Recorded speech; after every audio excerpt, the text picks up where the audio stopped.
जय हिंद दोस्तों, वंदे मातरम। स्वागत है आपका आपके अपने यूट्यूब चैनल अभिनंदन एजुकेशन हब पर, जिस पर हम 12th क्लास की फिजिक्स के ऑब्जेक्ट के क्वेश्चन ऑब्जेक्ट कर रहे हैं। चैप्टर नंबर 6 तक कंप्लीट हो चुके हैं। आज रहेगा चैप्टर नंबर 7। चैप्टर का नाम क्या है? प्रत्यावर्ती धारा, अल्टरनेटिंग करंट। तो देखते हैं इसका पहला क्वेश्चन क्या है हमारे पास। एक पूर्ण चक्र में प्रत्यावर्ती धारा का औसत मान कितना होता है? तो एक पूर्ण चक्र में जो प्रत्यावर्ती धारा है, इसका एवरेज वैल्यू औसत मान जो होता है वो 0 होता है, क्योंकि जो अल्टरनेटिंग करंट होता है उसका एक चक्र तो क्या होता है पॉजिटिव, और एक जो मतलब आधा चक्र होता है पॉजिटिव और आधा चक्र क्या होता है नेगेटिव। तो एक कंप्लीट पूर्ण चक्र जो होता है इसका औसत मान कितना होता है? 0। अब देखते हैं हम अगला क्वेश्चन। नेक्स्ट क्वेश्चन क्या है हमारे पास। प्रत्यावर्ती विद्युत वाहक बल के शिखर मान V नोट तथा वर्ग माध्य मूल मान VRMS में संबंध है। तो यहाँ पे ध्यान रखना है आपको, दो फार्मूले, एक होता है VRMS प्रत्यावर्ती वोल्टेज का वर्ग माध्य मूल मान, VRMS बटे में V नोट बटे में क्या आ जाएगा √2, और वैसे ही प्रत्यावर्ती धारा का जो वर्ग माध्य मूल मान होता है वो होता है IRMS बराबर I नोट बटे में √2। ध्यान रखना, इसको अगर हम सोल्व करें तो ये वैल्यू आएगी VRMS बराबर बटे में जो √2 है, इसको हम अगर सोल्व करें तो ये आएगा 0.707 V नोट। वैसे ही इसको भी अगर सोल्व करें तो IRMS बराबर क्या हो जाएगा यहां से 0.707 और I नोट। इसको अगर हम और सोल्व कर दें तो ये √2 इधर मल्टीप्लाई में पहुंच जाएगा, तो V नोट बराबर आ जाएगा √2 इंटू में VRMS। वैसे ही इसको अगर हम सोल्व करें तो I नोट बराबर आ जाएगा √2 इंटू IRMS। तो यहां से आपको ये वैल्यू भी याद रखनी है, क्योंकि इन पे भी क्वेश्चन बन सकते हैं, है ना। क्वेश्चन हमारे पास इसी तरह से आएगा कि प्रत्यावर्ती विद्युत वाहक बल के शिखर मान और उसके वर्ग माध्य मूल मान में संबंध बताइए। तो ऑप्शन में आपको ये भी दे सकते हैं, ऐसा भी दे सकते हैं, या फिर इस तरह से भी दे सकते हैं। तो देखते हैं इसमें क्या दिया गया है। इसमें हमें ये सोल्व करके ये √2 की वैल्यू लिखी गई है, 1/√2 है, इसको सोल्व किया तो क्या आया है 0.707। तो VRMS बराबर क्या आ जाएगा 0.707 V नोट। ये इसका करेक्ट आंसर होगा ऑप्शन बी। अब देखते हैं अगला क्वेश्चन हम। ये इसी तरह से धारा का वर्ग माध्य मूल मान और शिखर मान में भी संबंध पूछा जा सकता है। क्या है अगला क्वेश्चन हमारे पास। एक संधारित्र अपने में से गुजर जाने देता है। तो ध्यान रखना है, जो संधारित्र होता है जिसको हम केवल सी परिपथ बोलते हैं, शुद्ध धारितीय परिपथ, तो ये अपने में से केवल अल्टरनेटिंग करंट एसी, V बराबर क्या होता है यहाँ पे V note sine omega T. तो ये अपने में से केवल एसी करंट मतलब अल्टरनेटिंग करंट प्रत्यावर्ती धारा को गुजरने देता है, डीसी को नहीं। अब देखते हैं अगला क्वेश्चन। नेक्स्ट क्वेश्चन क्या है हमारे पास। प्रत्यावर्ती परिपथ में वाटहीन धारा होती है यदि परिपथ में है। तो ध्यान रखना, एक हमारे पास एवरेज शक्ति, तात्क्षणिक शक्ति का जो फार्मूला होता है पी ए वी बराबर क्या होता है V R M S into I R M S into में कोश फाइव। तो तात्क्षणिक शक्ति क्या होती है, जब शक्ति की जो व्यय जो दर है उसकी खर्च होने की वो क्या हो, अगर शून्य हो तो उसको क्या बोला जाता है तात्क्षणिक शक्ति। तो अब ये जीरो कब आएगी, जब यहाँ पे इस फाई ये कलांतर की वैल्यू कितनी हो π/2, क्योंकि यहाँ पे कोस 90 अगर हम π/2 रखते हैं तो उसकी वैल्यू क्या होगी 0। तो ध्यान रखना है, धारा और प्रत्यावर्ती वोल्टेज में जब एल परिपथ हो केवल, मतलब प्रेरकीय प्रतिघात या उसमें केवल, या एल हो, मतलब एल परिपथ की बात करें या सी परिपथ, दोनों में क्या होता है, प्रत्यावर्ती धारा और वोल्टेज के बीच का जो कलांतर होता है वो π/2 होता है, 90 डिग्री। और उस केस में अगर हम यहाँ पे 90 डिग्री रखते हैं तो कोस 90 की वैल्यू हो जाएगी 0। उस केस में तात्क्षणिक शक्ति का इसका मान क्या आ जाएगा, 0। तो इसके लिए क्या आएगा, इसमें केवल आर परिपथ, आर एल, आर सी, तो क्या आएगा, केवल एल परिपथ, केवल एल परिपथ या केवल सी परिपथ। तो इसका आंसर हो जाएगा ऑप्शन डी। अगला क्वेश्चन अब हम देखते हैं इसका। नेक्स्ट क्वेश्चन क्या है, यांत्रिक ऊर्जा को विद्युत ऊर्जा में बदलने की युक्ति है। तो जो डायनेमो होता है, फेराडे ने जो डायनेमो बताया, जो विद्युत चुंबकीय प्रेरण के सिद्धांत पर आधारित है। इसमें क्या होता है, एनएसए नाल चुंबक होती है, इसमें एक कुंडली को घुमाया जाता है। तो जब इसमें कुंडली घूमती है तो उसमें प्रेरित धारा, प्रवाहित धारा बहने लगती है। तो यहाँ पे क्या हो रहा है, यांत्रिक गति हो रही है, यांत्रिक ऊर्जा को डायनेमो कन्वर्ट कर देता है किसमें, विद्युत ऊर्जा में। तो डायनेमो क्या होता है, जनरेटर, प्रत्यावर्ती धारा जनरेटर। तो क्या हो जाएगा, ये AC generator, alternating current generator, या फिर प्रत्यावर्ती धारा डायनेमो। तो क्या हो जाएगा इसका करेक्ट आंसर, जो यांत्रिक ऊर्जा को विद्युत ऊर्जा में बदलता है उस युक्ति को क्या कहते हैं, एसी जनरेटर। और ट्रांसफार्मर क्या करता है, ट्रांसफार्मर का काम है प्रत्यावर्ती वोल्टेज को ये बढ़ा भी सकता है और घटा भी सकता है। जो ट्रांसफार्मर होता है ये अन्योन प्रेरण के सिद्धांत पर कार्य करता है। किस पर कार्य करता है, अन्योन प्रेरण के सिद्धांत पर। ट्रांसफार्मर दो प्रकार के होते हैं, उच्चाई ट्रांसफार्मर और अपचाई ट्रांसफार्मर। उच्चाई ट्रांसफार्मर प्रत्यावर्ती वोल्टेज को बढ़ा देता है और अपचाई ट्रांसफार्मर प्रत्यावर्ती वोल्टेज को घटा देता है। अगला क्वेश्चन है हमारे पास, किसी प्रत्यावर्ती धारा परिपथ में धारा का शिखर मान जो होता है, धारा का उच्चतम मान आई नोट व आभासी मान या वर्ग माध्य मूल मान IRMS है। तो इनमें संबंध क्या है, तो अभी बताया था IRMS बराबर क्या होता है, आई नोट बटे में √2। इसको अगर हम सोल्व कर दे तो क्या आएगा, IRMS इक्वल टू 0.707 इंटू में आई नोट। और अगर इसको और सोल्व करें तो क्या आएगा, ये आई नोट इक्वल टू √2 इंटू में IRMS। तो देख लीजिए कौन सा है ऑप्शन में, ये वाला जो संबंध दिया है, ऑप्शन डी इसका क्या हो जाएगा, करेक्ट आंसर होगा। अगला क्वेश्चन देखते हैं, प्रत्यावर्ती LCR परिपथ में धारा न्यूनतम होगी जब। तो देखो I बराबर क्या होता है, V बटे में Z। Z क्या है यहाँ पे, प्रतिबाधा, प्रतिबाधा, प्रतिबाधा या फिर प्रतिघात या प्रतिरोध, तीनों बात एक ही होती है। ये कब होता है, जब किसी प्रत्यावर्ती परिपथ में हम कुंडली भी जोड़ दें और एक संधारित्र भी जोड़ दें और एक प्रतिरोध भी जोड़ दें। मतलब कोई से भी दो स्रोत अगर उसमें जोड़ दें, प्रत्यावर्ती धारा स्रोत में, प्रत्यावर्ती परिपथ में, या तो कुंडली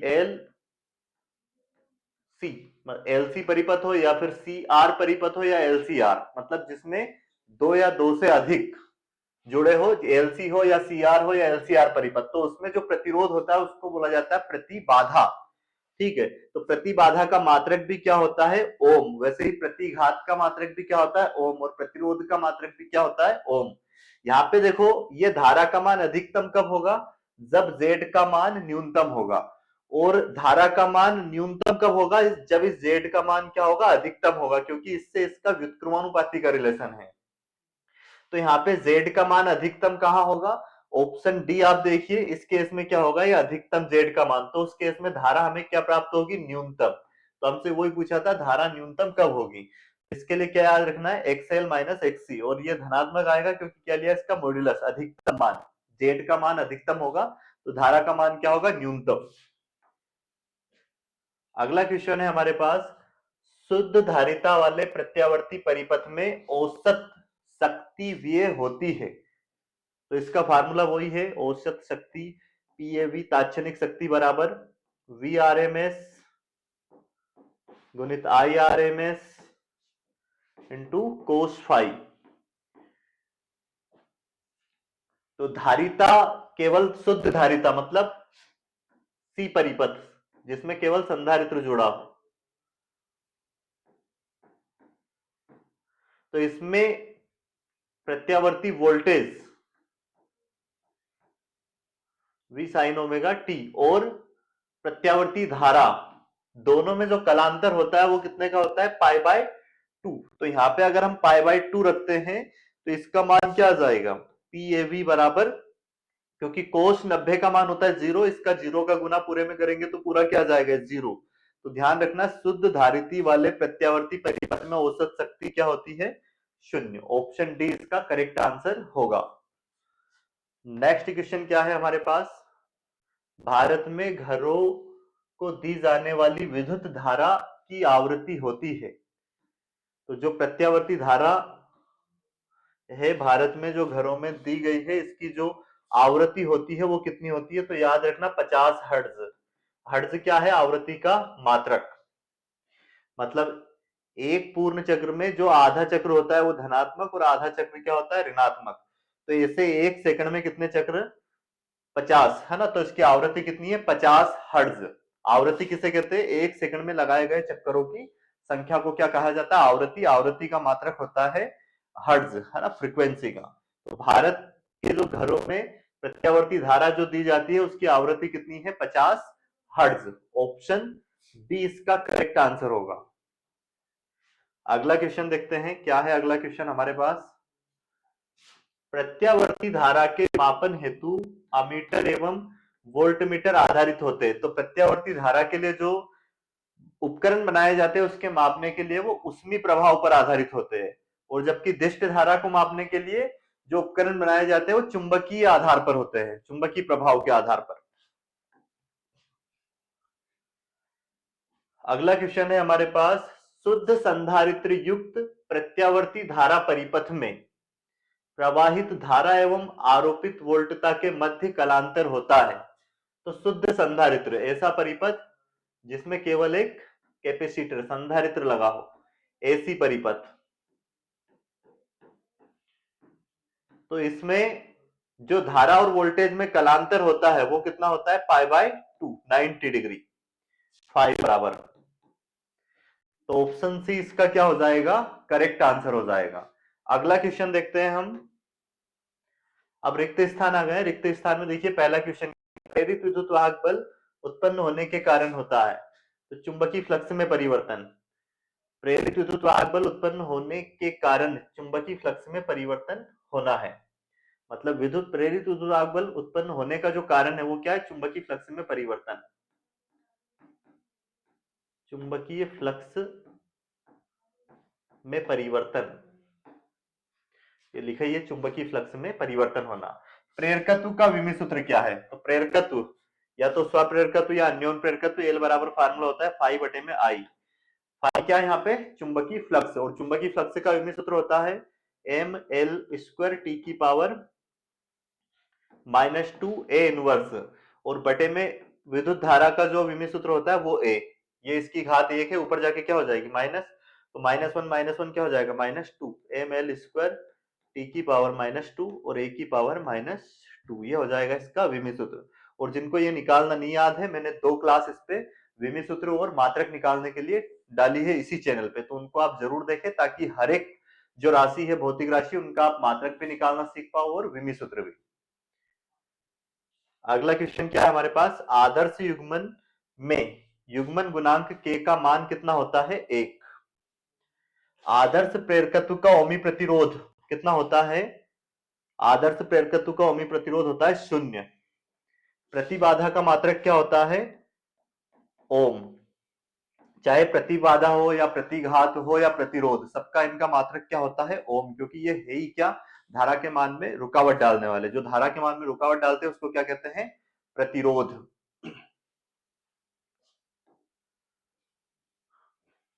अगला क्या है, अनुनादी परिपथ के लिए शक्ति गुणांक का मान होता है। तो क्या आएगा इसका आंसर, 0।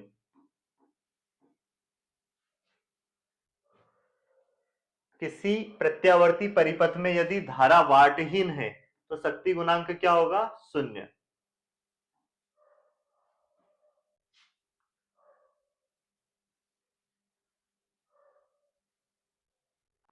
ट्रांसफार्मर को परिपथ में प्रयुक्त नहीं कर सकते, तो डीसी परिपथ में ट्रांसफार्मर को प्रयुक्त नहीं कर सकते। अगला क्या है?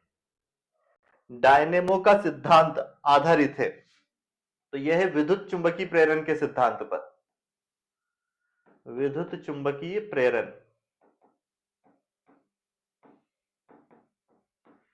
अगला है एक शुद्ध धारिती परिपथ में धारा विद्युतवाहक बल से कला में π/2 अग्रगामी होती है, आगे होती है।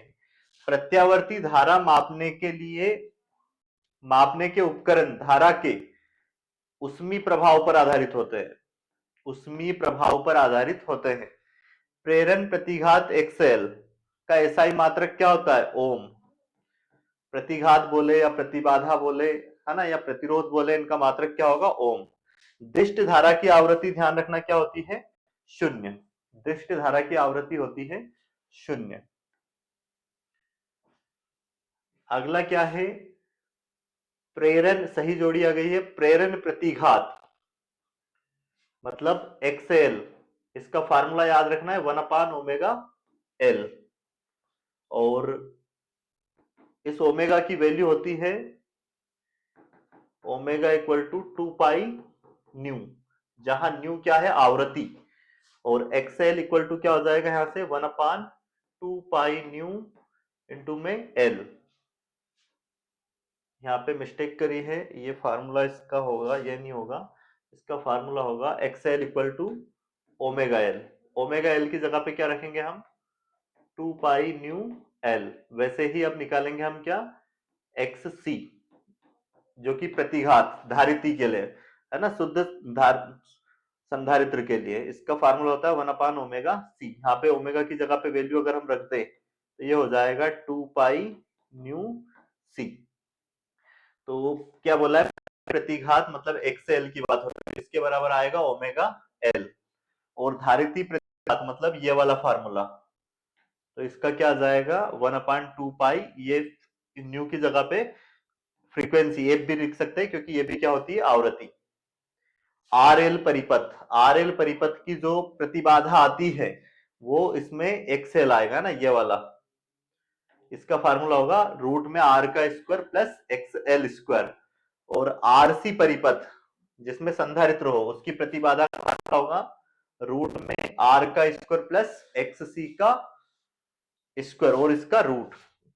एलसीआर परिपथ की जो प्रतिबाधा का फार्मूला आता है वो आता है रूट में आर का स्क्वायर प्लस ब्रैकेट में एक्सएल माइनस एक्ससी का होल स्क्वायर। तो ये हो जाएगा क्या हमारे पास? इनकी प्रतिबाधाओं का फार्मूला। अब अगला क्वेश्चन क्या है हमारे पास? डायनेमो। डायनेमो किस प्रभाव पर आधारित है? डायनेमो है विद्युत चुंबकीय प्रेरण के सिद्धांत पर आधारित, और विद्युत मोटर धारा के चुंबकीय प्रभाव पर आधारित है। ट्रांसफार्मर नर्म लोहे, ट्रांसफार्मर का जो क्रोड बना होता है वो नर्म लोहे का बना होता है, और ग्राही परिपथ श्रेणीबद्ध एलसीआर परिपथ। अब अगला क्वेश्चन है हमारे पास क्या? एक शब्द और एक वाक्य में उत्तर देना है। पहला क्वेश्चन है दिष्ट धारा की आवृत्ति कितनी होती है? तो दिष्ट धारा की आवृत्ति होती है शून्य। प्रत्यावर्ती धारा कौन सा प्रभाव प्रदर्शित करती है? तो प्रत्यावर्ती धारा उष्मीय प्रभाव प्रदर्शित करती है, और दिष्ट धारा चुंबकीय प्रभाव। दिष्ट धारा के लिए प्रेरकीय प्रतिघात कितना होता है? तो हमें पता है प्रत्यावर्ती धारा के लिए जो प्रतिघात, प्रेरकीय प्रतिघात, प्रेरण प्रतिघात मतलब एक्सएल इक्वल टू क्या होता है? ओमेगा एल, और ओमेगा की वैल्यू अगर हम रखें यहाँ पे तो ये होती है 2π/न्यू। तो ये होता है किसके लिए? प्रत्यावर्ती धारा के लिए। परंतु ये है आवृत्ति, और दिष्ट धारा में जो आवृत्ति होती है वो कितनी होती है? शून्य। तो यहाँ पे इसकी जगह पे हम जैसे ही जीरो रखते हैं तो ये क्या आ जाएगा? पूरा जीरो। तो ध्यान रखना दिष्ट धारा के लिए प्रेरकीय प्रतिघात कितना होगा? ये होगा शून्य। अब अगला क्या है? दिष्ट धारा के लिए धारितीय प्रतिघात। तो इसके लिए भी अभी थोड़ी देर पहले हमने फार्मूला देखा था, एक्स सी इक्वल टू क्या होता है 1/ओमेगा सी, और यहाँ पे अगर हम ओमेगा की वैल्यू इसमें पुट कर दे तो इसकी वैल्यू होती है 2 पाई न्यू। और यहाँ पे अगर हम बात करें, ये न्यू क्या है आवृत्ति और दिष्ट धारा के लिए पूछा है, तो इसमें अगर हम न्यू की जगह पे इसमें जीरो पुट कर दे तो ये आएगा 1/0। और 1/0 की जो वैल्यू होती है वो क्या होती है इन्फिनाइट, अनंत। तो याद रखना है दिष्ट धारा के लिए धारतीय प्रतिघात कितना होता है, तो होता है अनंत, इन्फिनाइट। क्लियर है। अगला क्वेश्चन देखिए, एलसी का जो मात्रक रूट में है ना, तो ये है समय, इसका मात्रक होता है क्या सेकंड। अगला क्वेश्चन है, एक पूर्ण चक्र में प्रत्यावर्ती धारा का औसत मान क्या होगा। तो याद रखना एक पूर्ण चक्र में प्रत्यावर्ती धारा का औसत मान कितना होता है, 0। एलसीआर परिपथ के लिए अनुनादी अवस्था में शक्ति गुणांक का मान कितना होता है, 1। और शुद्ध प्रेरकत्व या धारिती युक्त परिपथ का शक्ति गुणांक कितना होता है, तो ये होता है 0। अब लास्ट क्वेश्चन है हमारे पास, सत्य और असत्य। पहला क्वेश्चन क्या है इसमें, एक पूर्ण चक्र में किसी प्रेरक की आपूर्त माध्य शक्ति 0 होती है, तो बिल्कुल सही है ये। अगला क्वेश्चन है, संधारित्र अपने में से दिष्ट धारा को गुजर जाने देता है, ये गलत है। संधारित्र अपने में से केवल एसी मतलब अल्टरनेटिंग करंट को गुजरने देता है, प्रत्यावर्ती धारा को। दिष्ट धारा प्रत्यावर्ती धारा की तुलना में ज्यादा खतरनाक होती है, ये गलत है, क्योंकि प्रत्यावर्ती धारा दिष्ट धारा की तुलना में अधिक खतरनाक होती है, ना कि दिष्ट धारा। दिष्ट धारा के लिए संधारित्र का धारितीय प्रतिघात अनंत होता है। दिष्ट धारा के लिए संधारित्र का धारितीय प्रतिघात बिल्कुल सही है, अभी निकाला था हमने। धारितीय प्रतिघात क्या होता है दिष्ट धारा के लिए, अनंत, क्योंकि अभी हमने इस फार्मूले से निकाला था। एक्स सी बराबर क्या होता है 1/ओमेगा सी, और ओमेगा की वैल्यू रखते हैं 2 पाई न्यू सी। न्यू की जगह पे जीरो रखना पड़ेगा, क्योंकि दिष्ट धारा के लिए आवृत्ति क्या होगी, जीरो। तो इसको जीरो से भाग देते हैं तो क्या आता है, इन्फिनाइट, अनंत। धारा के वर्ग माध्य मूल मान IRMS और शिखर मान I0 में संबंध IRMS equal to I0 into √2 होता है, तो बिल्कुल सत्य है ये भी। अगला है, दिष्ट धारा परिपथ में धारा नियंत्रक के लिए संधारित्र व प्रेरकत्व प्रयुक्त किए जाते हैं, यह असत्य है, क्योंकि इनका प्रयोग किया जाता है प्रत्यावर्ती धारा में। तो ये आज की क्लास में हमने चैप्टर नंबर 7 के कंप्लीट ऑब्जेक्ट किए हैं। अब अगली जो क्लास हमारी रहने वाली है वो चैप्टर नंबर 8 के ऑब्जेक्ट की रहेगी। इस चैनल को सब्सक्राइब जरूर करें, क्योंकि इस चैनल पर मैं आपको वन शॉट वीडियो में पूरी थ्योरी भी कंप्लीट करवाने वाला हूं, और पिछले 5 वर्षों के पेपर और मॉडल पेपर भी अब इसी चैनल पे करवाए जाएंगे, और साथ में न्यूमेरिकल की भी सीरीज चलेगी। और मैथ्स के भी इसमें क्लास डलना स्टार्ट हो गई है। एक क्लास इसमें डिफरेंशिएशन के बेसिक फार्मूले की डल चुकी है, अब नेक्स्ट पार्ट भी उसका आने वाला है। इसलिए सभी विद्यार्थी चैनल को सब्सक्राइब करें और वीडियो को ज्यादा से ज्यादा शेयर जरूर करें। वीडियो को अंत तक देखने के लिए धन्यवाद।